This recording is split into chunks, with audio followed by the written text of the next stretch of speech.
For many educators, teaching truly is their passion. They create authentic assignments, create the learning environment for their students to learn, and try to reach every student.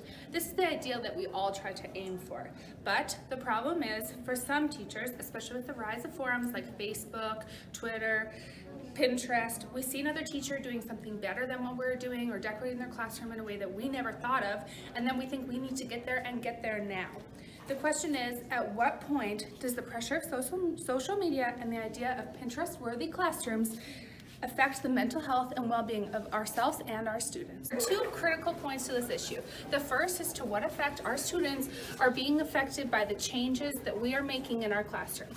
There was a study done with two groups of students, one who had posters put all over the wall of things that had nothing directly correlated to the learning.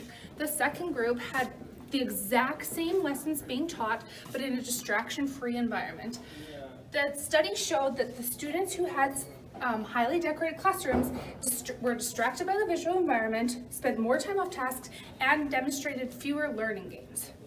Another study conducted in 2015 explored the impact of classroom design on student learning and concluded that students' attention in the classroom may be challenging to get, especially in environments with visual stimulation.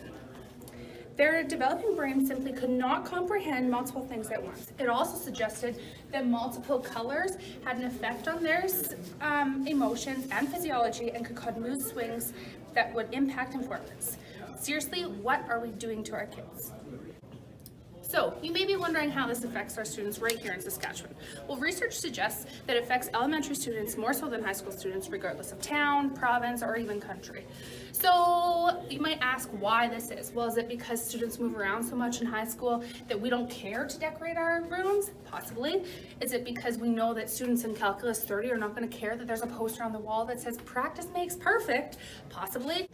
Or is it because the majority of high school teachers do not decorate their classrooms the same way the elementary school teachers do, and therefore new teachers don't feel the pressure to keep up with everybody else?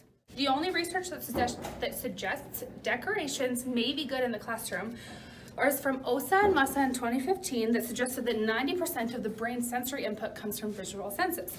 So because of this, they suggested that classrooms should enhance learning environments by including posters that have everything to do with the learning outcomes. There's no research at all that suggests that Pinterest-worthy classrooms or beautifully decorated classrooms will enhance the learning environment. The second point to this is that it's exhausting to continually be inventive and creative and come up with not only inventive lesson plans, but also beautifully decorated classrooms. By putting all this effort into our classrooms, are we really putting the amount of effort needed into planning towards the curriculum? The Provincial Health Services Authority of British Columbia and Alberta Health Services both completed studies on high school teachers who are experiencing stress. The number one reason was time pressures.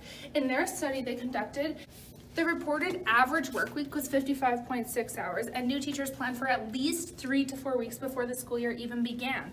Compared to a typical work week of 40 hours a week, we are already nearly working 1.5 times the amount of regular employee.